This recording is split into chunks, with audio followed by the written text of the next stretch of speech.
અને આજે વોર રૂમમાં અતિ મહત્વપૂર્ણ સમાચારો પર નજર કરવી છે। શરૂઆત કરવી છે મોરબીથી। મોરબીમાં જાતીય શોષણનો એક મોટો કિસ્સો પ્રકાશમાં આવ્યો, જેમાં સંદેશ ન્યૂઝના અહેવાલની ધારદાર અસર વર્તાય છે। રાષ્ટ્રીય મહિલા આયોગ દ્વારા સુઓ મોટો દાખલ થયો છે। ગુજરાતના મુખ્ય સચિવને પણ નોટિસ જાહેર કરવામાં આવી છે। સમયબદ્ધ કાર્યવાહી કરવાનો નિર્દેશ પણ છૂટી ચૂક્યો છે અને પોલીસ મહાનિર્દેશકને પણ નોટિસ ફટકારવામાં આવી છે અને આ તમામ નોટિસનો 7 જ દિવસમાં જવાબ દાખલ કરવાની પણ સૂચન મળ્યું છે। ભાડા ચૂકવવાના બદલામાં જાતીય શોષણ થયા હોવાનો એક મોટો કિસ્સો સામે આવ્યો હતો, જેમાં માતા અને પુત્રી બંનેનું જાતીય શોષણ કરવામાં આવ્યું હતું। 16મી તારીખે એટલે કે 16મી મે સંદેશ ન્યૂઝ પર ખાસ અહેવાલ પ્રસારિત કરવામાં આવ્યો હતો। અમારો સૌથી પ્રભાવશાળી જે બુલેટિન છે ક્રાઇમ એલર્ટ, તે બુલેટિનની અંદર આ આખી જ મેટરને પ્રસ્તુત કરવામાં આવી હતી અને ત્યારબાદ ધારદાર અસર તેની અત્યારે વર્તાઈ રહી છે અને તેને જ લઈ અને સૌથી મોટા સમાચાર પણ અત્યારે સામે આવી રહ્યા છે।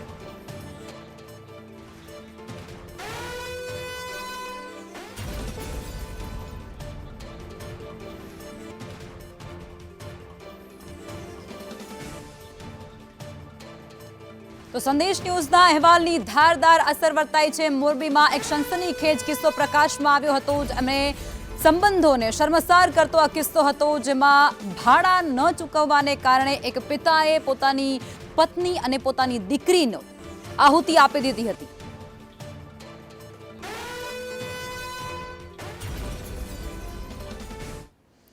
અને આજ મુદ્દે અમારા સંવાદદાતા અજય યાદવ જે દિલ્હીથી અમારી સાથે જોડાઈ ચૂક્યા છે અને મોરબીથી जगदीश પણ અમારી સાથે जोड़ाया છે, તેમની પાસેથી વધુ વિગતો મેળવી છે। पहले तो अजय आप बताइए इस मुद्दे पे आपके पास क्या जानकारी है। संदेश न्यूज़ जब हमारी टीम ने ये अहवाल को प्रसारित करा उसके बाद उसकी इम्पैक्ट पड़ी है।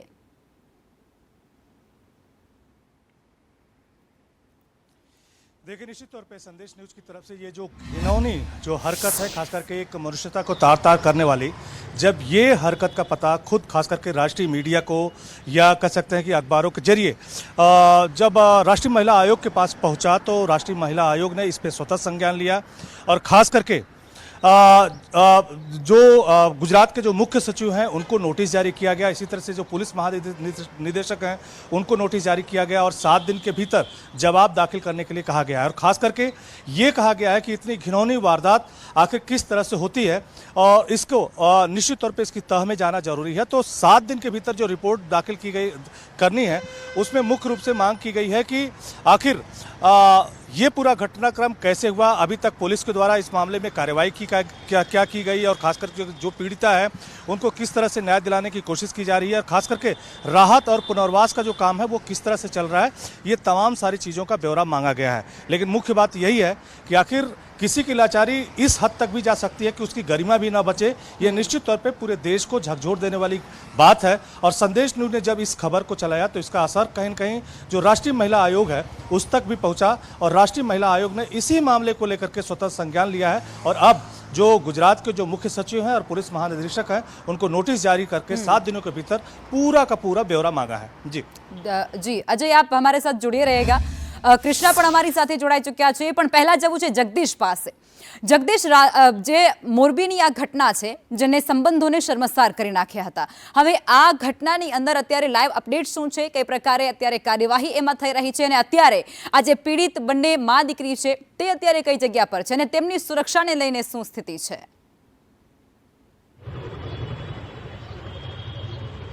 લખમાં જે પ્રકારે વાત કરવામાં આવે તો મોરબીમાં માનવતાને શર્મસાર કરતી ઘટના સામે આવી હતી, જેમાં સુરેન્દ્રનગરનો પરિવાર છે શ્રમિક પરિવાર, તેઓ મોરબી રોજગારી માટે આવ્યો હતો। 6 મહિના પહેલાં જ રોજગારી માટે આવ્યો હતો।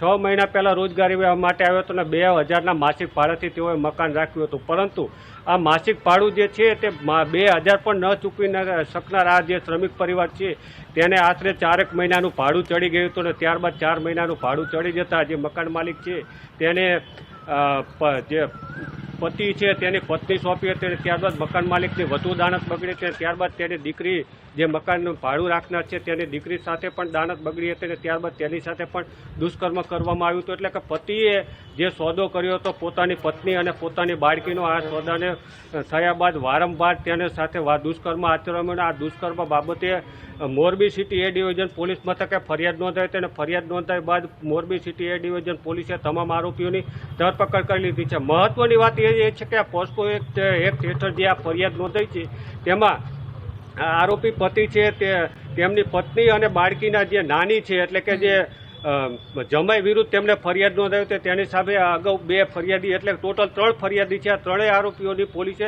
ધરપકડ તો કરી લીધી છે, પરંતુ જે પ્રકારે આ માનવતાને શર્મસાર કરતી ઘટના બની છે તેને લઈ આ સંદેશ ન્યૂઝના અહેવાલ બાદ તંત્ર હરકતમાં આવ્યું છે અને હાલ આરોપીને ધરપકડ કરી લીધી છે. સાથે જ વાત કરીએ તો મહત્વની વાત એ છે કે રાષ્ટ્રીય મહિલા આયોગ દ્વારા પણ આ વાતની આખી ગંભીરતાથી નોંધ લીધી છે, અને ગુજરાતના મુખ્ય સચિવને તેમજ મોરબી પોલીસ મહાનિદેશકને પણ નોટિસ ફટકારી છે, અને 7 દિવસની અંદર આખો અહેવાલ રજૂ કરવા માટે સૂચના આપી છે. લખમાં બિલકુલ જગદીશ, આપ પણ અમારી સાથે જોડાયેલા રહેજો. અને હવે કૃષ્ણા, આ આખી જ બાબત તમે જુઓ જેની અંદર એ જે દીકરી છે તેમના નાનીએ હિંમત દાખવી અને આખી જ ઘટના સામે આવી છે. પણ આ બધા પરથી તમને એવું લાગી રહ્યું છે કે મોરબીની અંદર કાયદો વ્યવસ્થાની સ્થિતિ અને સુરક્ષાની સ્થિતિ આ બંને પર મોટા સવાલો થઈ રહ્યા છે, અને ક્યાંક તે નિષ્ફળ હોય તેવું પણ કહી શકાય. કારણ કે જો પોલીસનો કે પછી કાયદાનો કોઈ પણ ડર એ પિતાને હોત તો પછી આ પ્રકારની ઘટનાને અંજામ ન આપતો. કાયદો વ્યવસ્થાની સ્થિતિ કરતાં પણ આ ઘટના જે આખી છે એ માનવતાને શર્મસાર કરતી ઘટના છે, સંબંધોને શર્મસાર કરતી ઘટના છે. કારણ કે એક પિતા, એવું કહેવાય છે કે એ પતિ પત્ની એ બંને માતા પિતા એ દીકરી માટે એ ઢાલ બનીને રહેતા હોય, એમના રક્ષક બનીને રહેતા હોય. પરંતુ જે પિતા એ દીકરીનો ઢાલ બનીને રહેવો જોઈએ, એના માથા પર એ સુરક્ષાનો હાથ હોવો જોઈએ, એની જગ્યાએ એ 13 વર્ષની દીકરી માટે જો એ જ પિતાએ હવસખોરોને, હેવાનોને એ સોંપી દેતો હોય તો આના કરતાં વધારે શરમજનક ઘટના બીજી શું હોય શકે? આ સમાજને કલંકિત કરતી ઘટના છે, આ સંબંધોને કલંકિત કરતી ઘટના છે. એ પત્ની કે જેના સુરક્ષાના એણે વચનો આપ્યા હોય એ જ પત્નીને જો એ આવી રીતે સોંપી દેતો હોય માત્ર એટલા માટે કે 2000નું ભાડું ન ભરી ચૂક્યો. આ ગરીબીની વાત નથી, પરંતુ અહીંયા આરોપી એ માત્ર મકાન માલિક નથી, એ પિતા પણ છે જે આટલી નજીવી રકમ માટે પોતાની પત્ની અને પોતાની દીકરીને, 13 વર્ષની દીકરીને આવી રીતે હેવાનોને સોંપી દે છે. આ આખી ઘટનામાં નાના નાનીએ હિંમત કરી અને એટલા માટે આ ઘટના સામે આવી, પરંતુ સવાલો ઘણા બધા છે. આ આરોપી મકાન માલિકની સાથે સાથે આ પિતા પર પણ ખૂબ જ કડકમાં કડક કાર્યવાહી થવી જોઈએ, કારણ કે આ આખા સમાજને એની જે નૈતિકતા છે, એના મૂલ્યો છે, અને બધાના પતન દર્શાવતી ઘટના છે. અને બીજી મહત્વની વાત એ પણ છે કે અહીંયા એ મહિલાઓએ પણ સામે આવવું જોઈએ જ્યારે એમની સાથે આવું બને છે. આખી ઘટનામાં એ સામે આવ્યું કે એ 13 વર્ષની દીકરી તો આપણે સ્વીકારી શકીએ છીએ, સમજી શકીએ છીએ કે એ કંઈ ન બોલી શકે, પરંતુ એ પત્ની કે જે પણ આવો અત્યાચાર, આવું શોષણ સહન કરતી રહી, આવી કોઈ પણ ઘટના જો કોઈ મહિલા સાથે બને છે તો એમણે પણ એ સામેથી આવવું જોઈએ, ખુલીને બહાર આવવું જોઈએ. એનો પતિ છે કે કોઈ પણ પરિજન છે એની સામે અવાજ ઉઠાવવો જોઈએ. લખમાં બિલકુલ કૃષ્ણા, આપ પણ જોડાયેલા રહેજો. અને જગદીશ, હવે મને એ પણ જાણવું છે કે આ તો એક મુદ્દો છે જે સામે આવ્યો છે, આખી ઘટના પ્રકાશમાં આવી છે અને ત્યારબાદ કાર્યવાહી થઈ છે, પણ શું મોરબીની અંદર આવા અનેક બનાવો, અનેક ગુનાઓ કે પછી આવું કોઈ મોટું રેકેટ પણ તો ચાલતું હોઈ શકે છે ને? એ દિશામાં પોલીસ અત્યારે કઈ પ્રકારે તપાસ કરી રહી છે?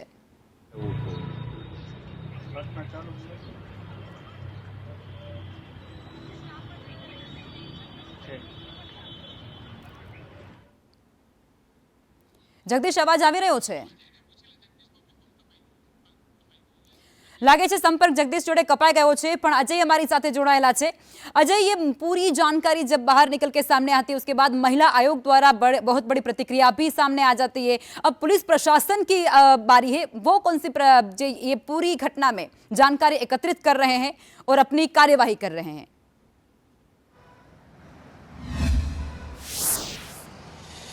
देखिए, जब भी इस तरह की घटना आती है और खास करके राष्ट्रीय महिला आयोग की तरफ से जब भी जवाब तलब किया जाता है तो उसका सीधा सा मतलब होता है कि इस तरह की घटनाओं पे राज्य सरकार या राज्य मशीनरी किस तरह से काम करती है, उसी का बेसिकली ब्यौरा जानना चाहता है राष्ट्रीय महिला आयोग। और अगर संतुष्टि लायक जवाब अगर राज्य सरकार का होता है तो निश्चित तौर पर राज्य सरकार की कार्रवाई पे महिला आयोग संतुष्टि व्यक्त करता है। लेकिन अगर राज्य सरकार के जवाब पर अगर राष्ट्रीय महिला आयोग संतुष्ट नहीं होता है तो आगे भी वो अपनी कार्रवाई कर सकता है और आगे भी वो निर्देश दे सकता है। और खास करके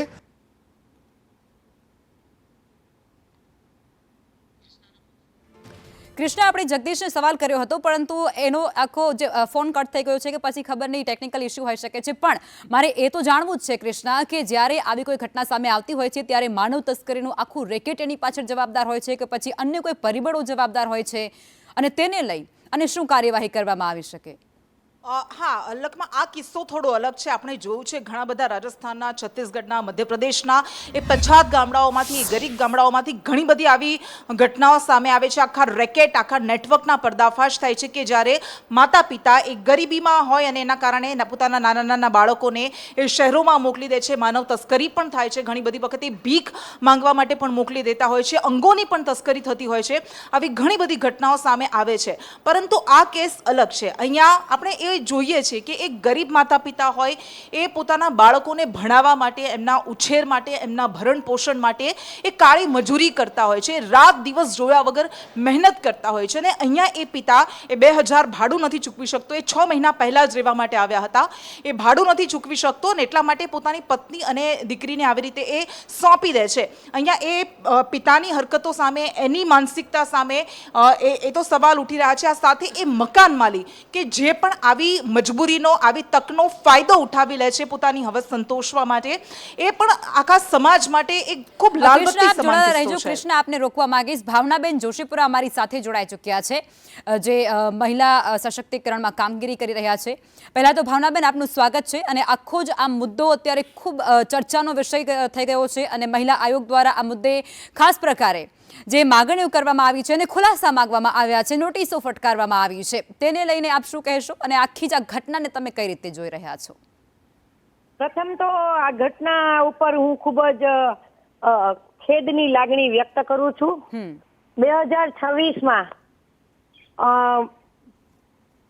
આ પ્રકારની ઘટના બનવી કે ભાડું ન ચૂકવી શકે, એની સામે આ પ્રમાણે એનો જાતીય શોષણ કરવામાં આવે, તે ખૂબ ગંભીર બાબત છે. પ્રથમ તો આ પ્રકારની ઘટનાઓ કેમ બની, ખૂબ આપણે તમામ જગતે, માત્ર મહિલા જગતે નહીં, સમગ્ર જગતે આના માટે જાગૃત થવાની જરૂર છે. અને એ બહેનને કાયદાની કેમ ખબર નથી ને હતી, ખબર હોય છતાં પણ કદાચ કોઈ ભય ના માર્યા, એને કાંઈ એના પોતાના મૃત્યુનો ભય છે અથવા તો કઈ એના કુટુંબ માટેનો ભય છે. આટલું બધું બન્યું તો એના પાછળ કયા તત્વો જવાબદાર છે? હું એવું માનું છું કે આ તમામ તત્વો સામે સંપૂર્ણ કાર્યવાહી થવી જોઈએ. કોઈ એક વ્યક્તિ આ કરે, એની પાછળ કેટલા લોકો જવાબદાર છે, કોણે કોણે ડરાવ્યા, કેમ ફસાવ્યા, કઈ રીતે ફસાવ્યા. અને ખાસ તો રાષ્ટ્રીય મહિલા આયોગે આ પ્રકારની જે કાર્યવાહી કરી છે તે આવકારદાયક છે. પરંતુ હું કહીશ કે આવું જે બન્યું, એ બનવા પાછળના આખો એક રિપોર્ટ તૈયાર થાય અને ભવિષ્યમાં આવી ઘટનાઓ એ ન બને તેના માટેની આપણે તકેદારી રાખવી જોઈએ.